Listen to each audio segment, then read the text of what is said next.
செங்கல்பட்டு அருகே வாயில் காவலரையும் பொதுமக்களையும் தாக்கி இருசக்கர வாகனங்கள் மற்றும் செல்போன்களை பறித்துச் சென்ற 12 நபர்களில் நேற்று ஒருவர் கைது செய்யப்பட்ட நிலையில் இன்று மேலும் 5 பேர் கோவையில் கைது செய்யப்பட்டுள்ளனர். விவரங்களோடு இணைக்கிறார் செய்தியாளர் பாபு. பாபு, வணக்கம். இது தொடர்பான கூடுதல் விவரங்கள்.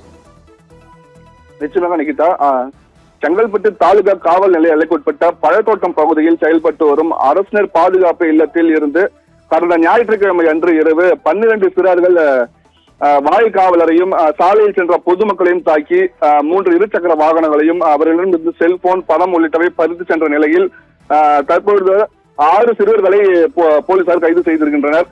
குறிப்பாக செங்கல்பட்டு அடுத்த ஆத்தூர் பழத்தோட்டம் பகுதியில் அரசினர் பாதுகாப்பு மையம் செயல்பட்டு வருகிறது. இங்கு 18 வயதுக்கு கீழ் குற்றம் சம்பவங்களில் ஈடுபட்ட நபர்களில் 18 வயதுக்கு முதல் 21 வயது வரை உள்ளவர்களுக்கு பேட்டரி தொழில் உள்ளிட்ட பயிற்சிகள் வழங்கப்பட்டு வருகின்றன.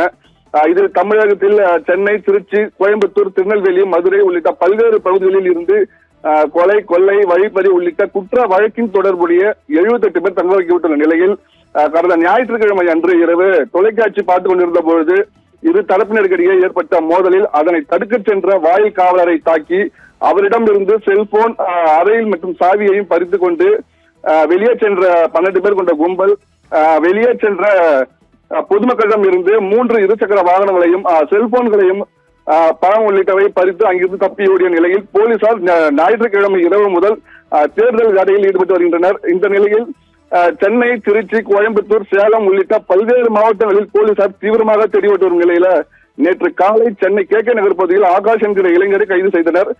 தொடர்ந்து போலீசார் தேடுதல் வேட்டையில் ஈடுபட்ட நிலையில் தற்பொழுது 5 சிறுவர்களை கோயம்புத்தூர் பேருந்து நிலையத்தில் கைது செய்துள்ளதாக தகவல்கள் வெளியாகின்றன. குறிப்பாக ஜெயசூர்யா, விஜய், சிவகுமார், செந்தில்குமார், சந்தோஷ் ஆகிய 5 பேரையும் இன்று அதிகாலை கோயம்புத்தூர் பேருந்து நிலையத்தில் போலீசார் கைது செய்துள்ளதாக தகவல்கள் வெளியாகின்றது.